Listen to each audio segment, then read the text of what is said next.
नमस्ते, आपके साथ मैं हूं जयप्रकाश शर्मा और आप देख रहे हैं हमारी स्पेशल रिपोर्ट। 9 सीटों की जंग, जनता किसके संग। सिर्फ 13.5 घंटे और बस फिर 2027 के सेमीफाइनल की काउंटिंग शुरू हो जाएगी। 9 सीटों पर किसका परचम लहराएगा, किसकी जीत के दावे सही होंगे, कहां कमल खिलेगा, कहां चलेगी साइकिल, यह साफ हो जाएगा। जीत में 2022 के विधानसभा चुनाव वाला ही हिसाब रहेगा या फिर बीजेपी लोकसभा वाले प्रदर्शन को उपचुनाव में और अच्छा बेहतर कर पाएगी। ये चुनाव बीजेपी के लिए किसी अग्नि परीक्षा से कम नहीं है। रही बात सपा के गढ़ वाली 4 हॉट सीट करहल, कुंदरकी, कटेहरी और सीसामऊ की, तो यहां देखना दिलचस्प होगा कि इन सीटों पर कमल खिल पाएगा या नहीं। कुंदरकी की सीट पर बात करें तो 1993 में आखिरी बार कमल खिला, उसके बाद से बीजेपी इस सीट पर कभी जीत हासिल नहीं कर सकी। तो सीसामऊ सीट पर बीजेपी 28 साल से जीत नहीं पाई। चारों हॉट सीट पर क्या रहेंगे नतीजे, ये देखना बड़ा दिलचस्प होगा। बताया जाता है कि 2027 के नतीजे इन नतीजों पर काफी असर डालेंगे। जो आज उपचुनाव के जो कल नतीजे आएंगे, वो नतीजों का असर 2027 के मुकाबले पर, यानी 2027 के सेमीफाइनल इसे माना जा रहा है इन नतीजों को।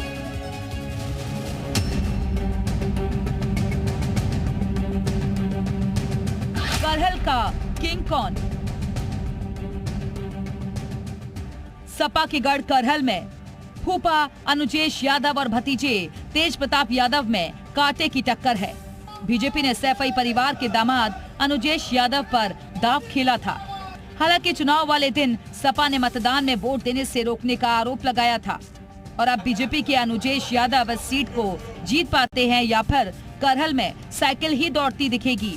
दोनों ही दल अपनी अपनी जीत का दावा कर रहे हैं। फिर भी समाजवादी पार्टी और इंडिया गठबंधन ने मुकाबला किया है और कई सीटें हम उसके बावजूद भी जीतेंगे। अब टक्कर तो हर जगह है, लेकिन हम लोग समाजवादी पार्टी के लोग 5-6 सीटों पर जरूर जीतेंगे। और यदि हम उपचुनाव की बात करें, उत्तर प्रदेश में 9 सीटों पर उपचुनाव हुआ है और सभी सीटों पर अच्छा चुनाव हुआ है और हमें उम्मीद है कि हम सभी सीटों पर जीत हासिल करेंगे। कुंदरकी में किसको जनता का आशीर्वाद। सबसे ज्यादा मुस्लिम वोट वाली कुंदरकी सीट की चर्चाएं जोरों पर हैं। यहां 12 में से 11 उम्मीदवार मुसलमान हैं। मुसलमान ही कुंदरकी में प्रत्याशी की जीत तय करते हैं। इस लिहाज से देखें तो यहां समाजवादी पार्टी की जीत तय मानी जा रही है। हालांकि बीजेपी भी जीत के दावे कर रही है।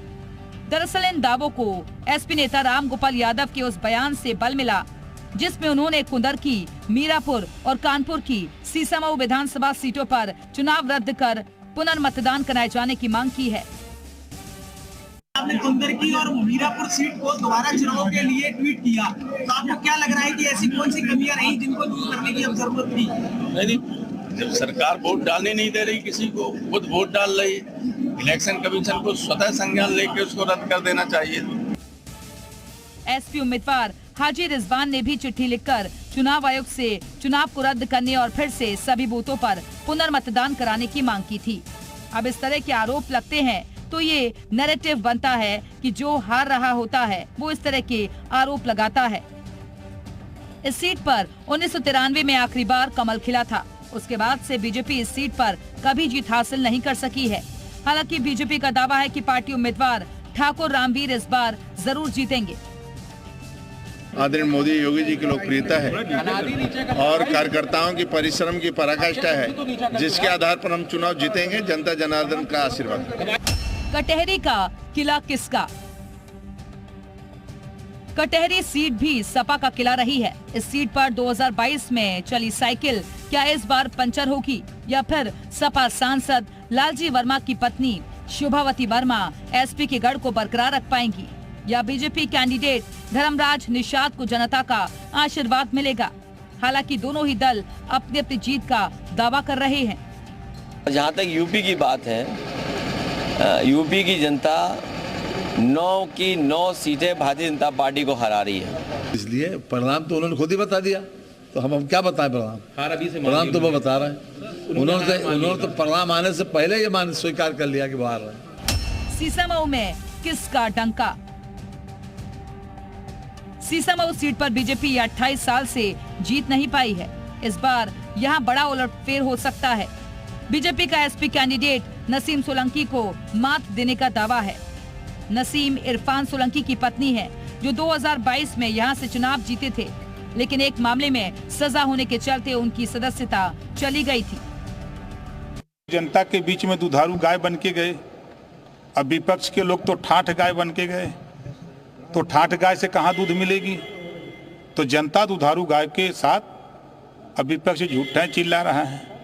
आप ही लोगों के स्क्रीन पर कल आएगा तो फिर मिलेंगे। करहल, कुंदरकी, कटेहरी और सीसामऊ, इन चारों हॉट सीट पर मुकाबला बहुत कांटे का है। एग्जिट पोल में समाजवादी पार्टी अपने मजबूत किलों को बचाती नजर आ रही है, लेकिन उपचुनाव में किसका परचम लहराएगा, ये कल काउंटिंग के बाद ही साफ हो पाएगा। ब्यूरो रिपोर्ट, जी मीडिया।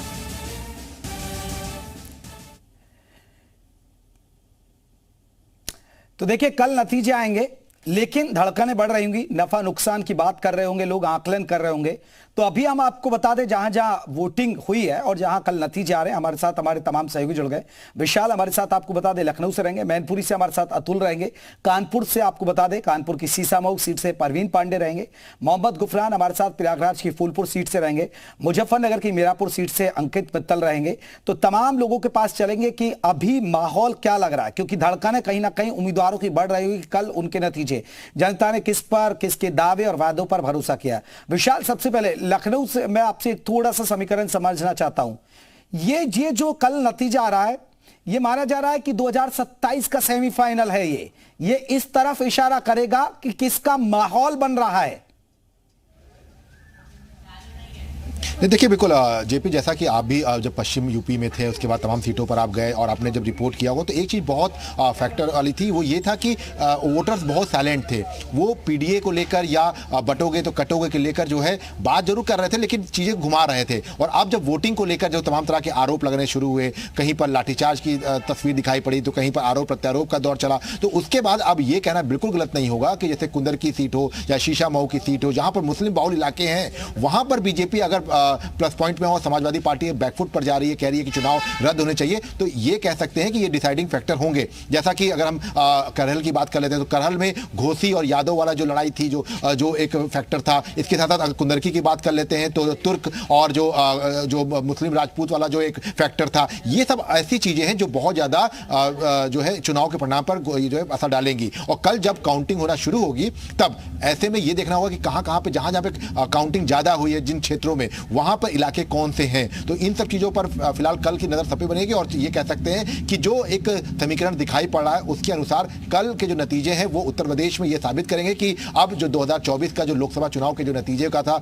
असर था, वो कितना बचा है या खत्म हो गया है। और 2027 की एक लकीर भी खींची जाएगी। चलिए हम लौटेंगे, सीसामऊ का रुख कर लेते हैं। हमारे साथ परवीन जुड़े हैं, परवीन के साथ भी लोग हैं। परवीन, जरा लोगों से जानिए क्या माहौल लग रहा है, क्योंकि हालांकि कल नतीजे आ जाएंगे। सीसामऊ वो विधानसभा जहां बीजेपी के लिए बड़ा मुश्किल है, बड़ा चैलेंज है।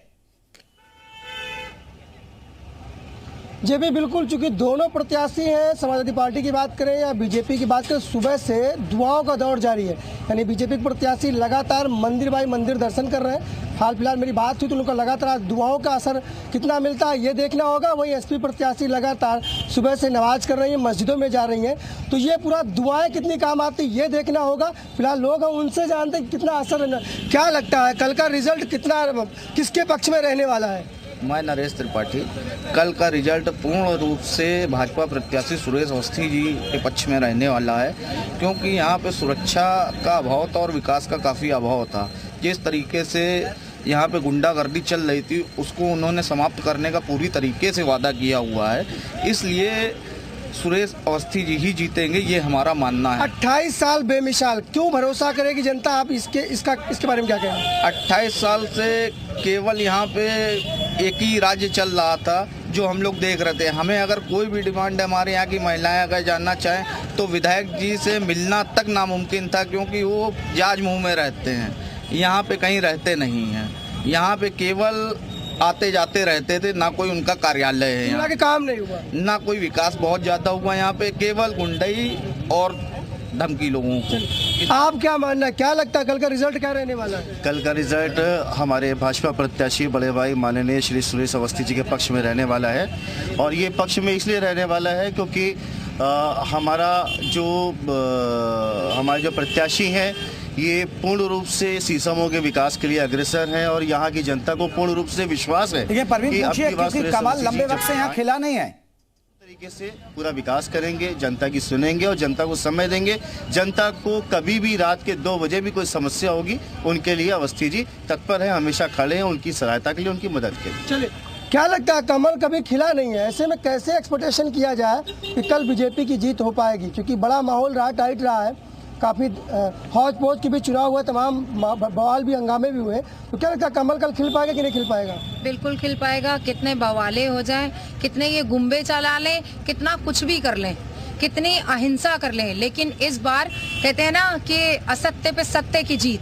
इस बार हम कभी नहीं जीते, लेकिन इस बार सत्य है कि हम बहुत अच्छे वोटों से बहुत लोगों को भरोसा है कि होगा बीजेपी का कमल खिल सकता है सीसामऊ में। मैं लौटूंगा बरसात, आपको बता दें मोहम्मद गुफरान भी फूलपुर सीट से जुड़े हैं। गुफरान, क्या समीकरण बन रहे फूलपुर के? बिल्कुल, देखिए फूलपुर की अगर बात करें तो निश्चित तौर पर ये जितना बीजेपी के लिए महत्वपूर्ण है उतना ही समाजवादी पार्टी के लिए है। बीते लोकसभा चुनाव में फूलपुर में समाजवादी पार्टी जो है करीब 17,000 वोटों से ज़्यादा मतलब लीड ली थी। तो ऐसे में सपा उस लीड को बरकरार रख पाती है या नहीं, ये भी तय हो जाएगा कल जब मतगणना शुरू होगी। दूसरी तरफ अगर फूलपुर की बात करें बीजेपी के लिहाज से तो ये इसलिए भी महत्वपूर्ण है क्योंकि केशव प्रसाद मौर्य को प्रभारी बनाया गया था।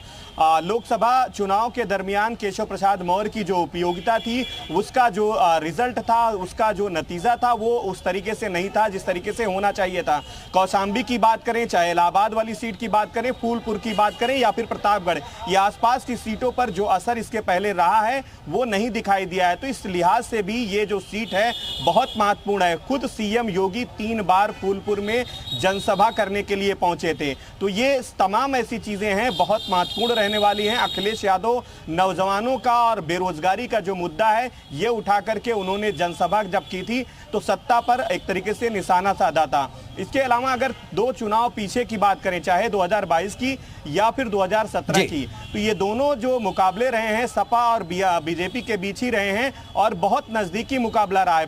गुफरान, आप ग्राउंड पर हैं, ग्राउंड पर क्या लग रहा है? देखिए नतीजे तो कल आ जाएंगे, आपको क्या लग रहा है, सपा भारी या बीजेपी भारी है?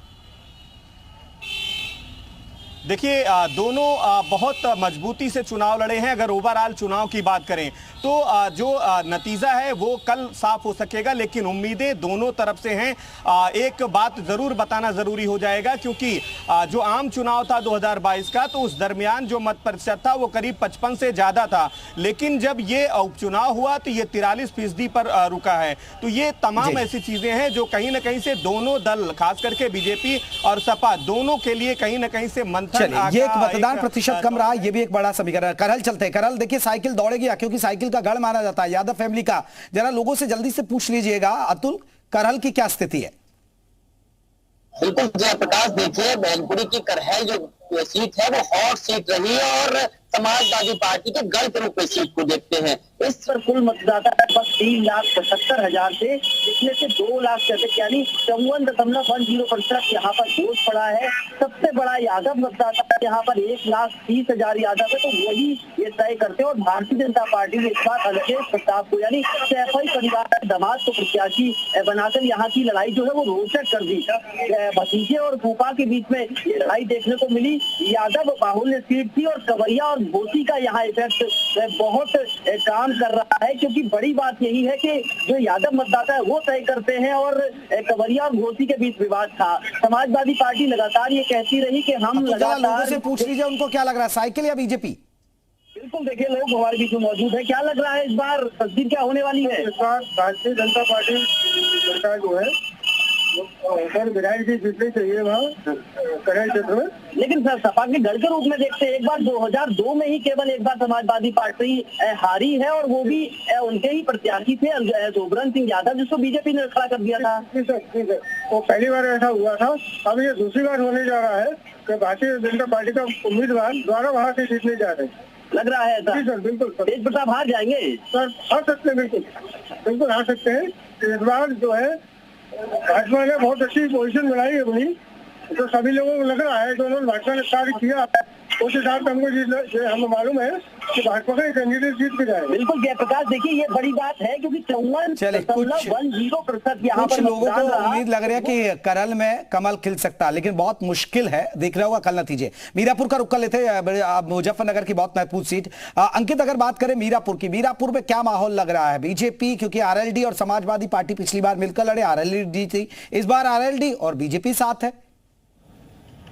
जी बिल्कुल, मैं आपको बता दूं, अगर आरएलडी के और बीजेपी के गठबंधन की बात करें तो ये गठबंधन बड़ी मजबूती के साथ चुनाव लड़ा और कहीं ना कहीं जिस तरीके का माहौल मीरापुर सीट पे रहा और इस पे जिस तरह जो वोटरों का आरोप रहा कि उन्हें वोट डालने से रोका गया, मुस्लिम बाहुल्य क्षेत्रों में मतदान भी भारी संख्या में हुआ और वोटरों का आरोप रहा कि उनको रोका गया, लेकिन कहीं ना कहीं जो पुलिस पर आरोप लगे उससे लगता है कि जो आरएलडी और बीजेपी की गठबंधन की उम्मीदवार मिथिलेश पाल भारी रहेगी और वो कल जीत अपनी दर्ज करा के प्रमाण पत्र लेने में कामयाब होगी। जी चलिए, मैं लौटूंगा, एक बार सीसा मऊ रुक कर लेते हैं जल्दी से। परवीन, एक बार पूछ लीजिए, क्यों भरोसा है कमल खिल जाएगा? जल्दी से सभी लोगों से